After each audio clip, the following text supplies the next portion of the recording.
أعوذ بالله من الشيطان الرجيم بسم الله الرحمن الرحيم الحمد لله وصلي وسلم على رسول الله وعلى آله وصحبه أجمعين أما بعد. പ്രിയമുള്ളവരെ, അസ്സലാമു അലൈക്കും വറഹ്മത്തുള്ളാഹി വബറകാതുഹു. നീതിയുടെ ദർശനം വ്യത്യസ്ത ദൈവശാസ്ത്ര പാരമ്പര്യങ്ങളിൽ എന്ന ടൈറ്റിൽ നിന്നുകൊണ്ടാണ് നമ്മളിങ്ങനെ ഒരു ചർച്ച ഇവിടെ സംഘടിപ്പിച്ചിട്ടുള്ളത്. എന്തുകൊണ്ടാണ് വ്യത്യസ്ത ദൈവശാസ്ത്ര പാരമ്പര്യങ്ങളിൽ നിലയുറപ്പിക്കുകയും അതിൽ തങ്ങളുടെ പഠനങ്ങളും ആലോചനകളും മുന്നോട്ട് കൊണ്ടുപോവുകയും ഒക്കെ ചെയ്യുന്ന ആളുകൾ ഒരുമിച്ചിരുത്തുകയും ഇത്തരമൊരു സംവാദത്തിന് വേദിയിരിക്കുകയും ചെയ്യുന്നത് എന്ന് പലപ്പോഴും നമ്മൾ ആലോചിച്ചിട്ടുണ്ടാകും. എന്തുകൊണ്ടാണ് സ്റ്റുഡൻസ് ഇസ്ലാമിക് ഓർഗനൈസേഷൻ ഇങ്ങനെ ഒരു പ്രോഗ്രാം സംഘടിപ്പിക്കുന്നത്? നമുക്കറിയാം, നമ്മൾ പല കാര്യങ്ങളും ചർച്ച ചെയ്തുകൊണ്ടിരിക്കുന്ന ആളുകളാണ്. ഖാലിദ് അബു ഫദൽ എന്ന് പറയുന്ന പണ്ഡിതൻ തൻ്റെ റീസണിങ് വിത്ത് ഗോഡ് എന്ന് പറയുന്ന പുസ്തകത്തിൽ സൂചിപ്പിക്കുന്നൊരു കാര്യമുണ്ട്. അദ്ദേഹം പറയുന്നത് വിശുദ്ധ ഖുർആനുമായി ബന്ധപ്പെട്ടാണ്. ഖുർആനിൽ നമ്മൾ അലിവിനെക്കുറിച്ച്, സ്നേഹത്തെക്കുറിച്ച്, കാരുണ്യത്തെക്കുറിച്ചൊക്കെ ധാരാളമായിട്ട് കേൾക്കും, വായിക്കും. ചരിത്രത്തിൻ്റെ വ്യത്യസ്തങ്ങളായ സന്ദർഭങ്ങളിൽ ഈ വാക്കുകൾ, ഈ കാറ്റഗറികൾ, സംവർഗങ്ങൾ വിനിമയം ചെയ്തിട്ടുള്ള അർത്ഥത്തെക്കുറിച്ച് ആലോചിക്കുക, അതിനെ മനസ്സിലാക്കുക എന്നതുകൂടി പ്രധാനമാണ് എന്ന് അദ്ദേഹം തൻ്റെ പുസ്തകത്തിൽ പറഞ്ഞു വെക്കുന്നുണ്ട്. അത്തരത്തിൽ ആലോചിക്കുമ്പോൾ നമ്മളിവിടെ ജസ്റ്റിസ് എന്ന് പറയുന്ന ഒരു കാറ്റഗറി, അല്ലെങ്കിൽ നീതി എന്ന് പറയുന്ന ഒരു സംവർഗത്തെയാണ് ചർച്ചയ്ക്ക് വേണ്ടിയിട്ട് എടുത്തിട്ടുള്ളത്. എന്തുകൊണ്ടാണ് ഈ ഒരു സംവർഗത്തെ നമ്മൾ ചരിത്രവൽക്കരിക്കേണ്ടത് അനിവാര്യമായി മാറുന്നത്? നമുക്കറിയാം, ജസ്റ്റിസ് എന്ന് പറയുമ്പോൾ, നീതി എന്ന് പറയുമ്പോൾ തീർച്ചയായും അതൊരു അബ്സല്യൂട്ട് ആയിട്ടുള്ള വാല്യൂ ആണ്. എങ്കിൽ പോലും ആ സങ്കല്പനത്തെ സംബന്ധിച്ച് ആലോചിക്കുമ്പോൾ, ആ കാറ്റഗറിയെ കുറിച്ച് ആലോചിക്കുമ്പോൾ, അതിന് ചരിത്രത്തിൻ്റെ വ്യത്യസ്തങ്ങളായ സന്ദർഭങ്ങളിൽ സംഭവിച്ചിട്ടുള്ള, അത് വിവിധ തലങ്ങളിൽ, സന്ദർഭങ്ങളിൽ നിർമ്മിച്ചിട്ടുള്ള അർത്ഥങ്ങളെ കുറിച്ച് ആലോചിക്കുമ്പോഴൊക്കെയും, അതിനെ ഏറ്റിട്ടുള്ള പരിക്കുകളെ കുറിച്ച് ആലോചിക്കുമ്പോഴും ഇങ്ങനെ ഒരു ചർച്ച തീർച്ചയായും പ്രധാനമാണ് എന്നാണ് നമുക്ക് മനസ്സിലാക്കാൻ കഴിയുന്ന ഒരു കാര്യം. അതുകൊണ്ട് ഇത്തരം സംവർഗങ്ങളെ ഹിസ്റ്റോറിസൈസ് ചെയ്യുക എന്ന് പറയുന്നത്, ചരിത്രവൽക്കരിക്കുക എന്ന് പറയുന്നത് നമ്മെ സംബന്ധിച്ചിടത്തോളം പ്രധാനമായിട്ട് മാറുന്നുണ്ട്. കേവലമായി നമ്മൾ ഉന്നയിക്കുന്ന സാമൂഹിക നീതിയെക്കുറിച്ച്, അല്ലെങ്കിൽ നമ്മൾ താല്പര്യപ്പെടുകയും നമ്മൾ നിലകൊള്ളുകയും ചെയ്യുന്ന നീതി എന്ന് പറയുന്നൊരു വ്യവഹാരത്തിനെ കുറിച്ചൊക്കെ ആലോചിക്കുമ്പോൾ അതിന് ഒരു സ്കോളർഷിപ്പിൻ്റെതായിട്ടുള്ള സൗണ്ട് ഉണ്ടാവുക എന്ന് പറയുന്നത്, ആ തരത്തിലുള്ള ഒരു ഗ്രൗണ്ട് ഉണ്ടാവുക എന്ന് പറയുന്നതും നമ്മളെ സംബന്ധിച്ചിടത്തോളം തീർച്ചയായും പ്രധാനപ്പെട്ട ഒരു കാര്യമാണ്. നമ്മൾ നിർവഹിക്കുന്ന രാഷ്ട്രീയ പ്രവർത്തനമാകട്ടെ, സാമൂഹിക പ്രവർത്തനമാവട്ടെ, ഈ കാറ്റഗറി, നീതി എന്ന് പറയുന്ന ഈ ഒരു സംവർഗം പല നിലയിൽ സാമൂഹികതയുമായി, രാഷ്ട്രീയവുമായി, യുദ്ധവും സമാധാനവുമായി, പണിഷ്മെൻറ്റുമായി ഒക്കെയും ബന്ധപ്പെട്ടുകൊണ്ടിരിക്കുന്ന ഒരു കാറ്റഗറിയാണ് എന്ന് നമുക്ക് മനസ്സിലാക്കാൻ കഴിയും.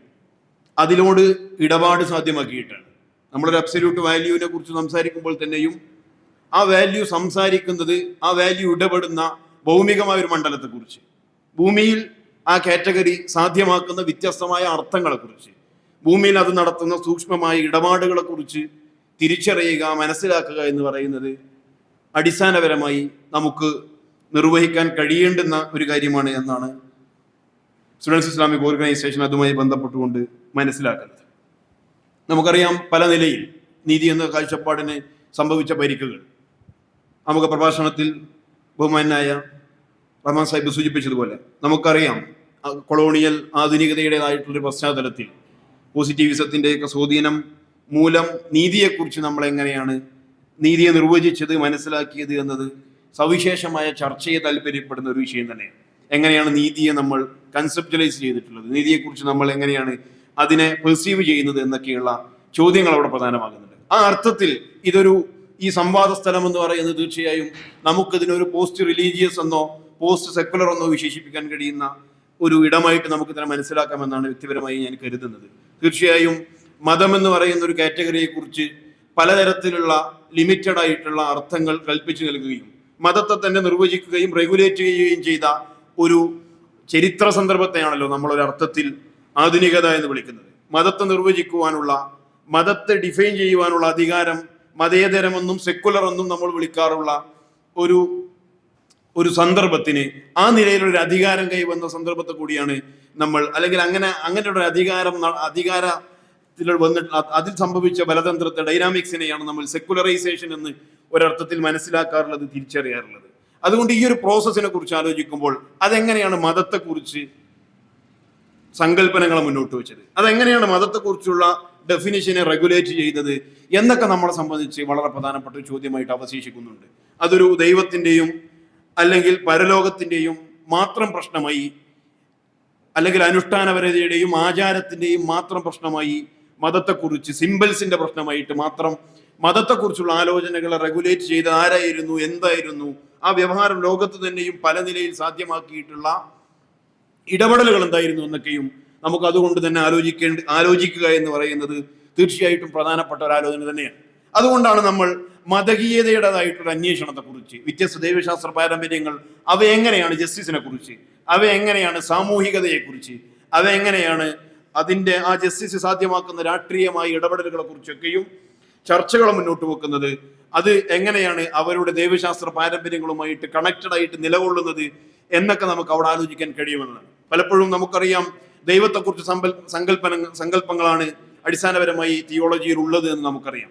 അങ്ങനെ വരുമ്പോൾ ദൈവം കൽപ്പിച്ചു നൽകിയിട്ടുള്ള ചില ദൈവികമായ സൂക്തങ്ങളെ നമ്മൾ ഇന്റർപ്രറ്റ് ചെയ്യുക എന്ന് പറയുന്നത് നമ്മെ സംബന്ധിച്ചിടത്തോളം നമ്മുടെ സാമൂഹിക ജീവിതത്തിൽ വളരെ പ്രധാനമായിട്ട് വരുന്ന ഒരു കാര്യമാണ്. അതിനെ നിരന്തരം മതത്തെ അല്ലെങ്കിൽ മതം എന്ന് വ്യവഹരിക്കപ്പെടുന്ന ഒന്നിനെ നിരന്തരമായി സമകാലികവൽക്കരിക്കുന്നത് ഈ ഇന്റർപ്രിട്ടേഷൻ ആണ് എന്ന് നമുക്ക് കാണാൻ കഴിയും. അപ്പൊ ഇൻഫിനിറ്റ് ആയിട്ടുള്ള അല്ലെങ്കിൽ ഡിവൈൻ ആയിട്ടുള്ള ഒരു സങ്കല്പത്തെ കുറിച്ച് ആലോചിക്കുമ്പോൾ ആ സങ്കല്പം എങ്ങനെയാണ് നമ്മുടെ ചരിത്ര സന്ദർഭങ്ങളിൽ ഇടപാട് സാധ്യമാക്കുന്നത്, വളരെ ഒരു ഹിസ്റ്റോറിയനെ സംബന്ധിച്ചിടത്തോളം അല്ലെങ്കിൽ ഒരു കാലഘട്ടത്തിനെ ഒബ്സർവ് ചെയ്യുന്ന ഒരാളെ സംബന്ധിച്ചിടത്തോളം അയാൾ ദൈവികമായ സൂക്തങ്ങൾക്കും ദൈവികമായ സങ്കല്പങ്ങൾക്കും നൽകുന്ന അർത്ഥം എന്ന് പറയുന്നത് തീർച്ചയായിട്ടും അവിടെ പ്രധാനമായിട്ട് വരുന്നുണ്ട്.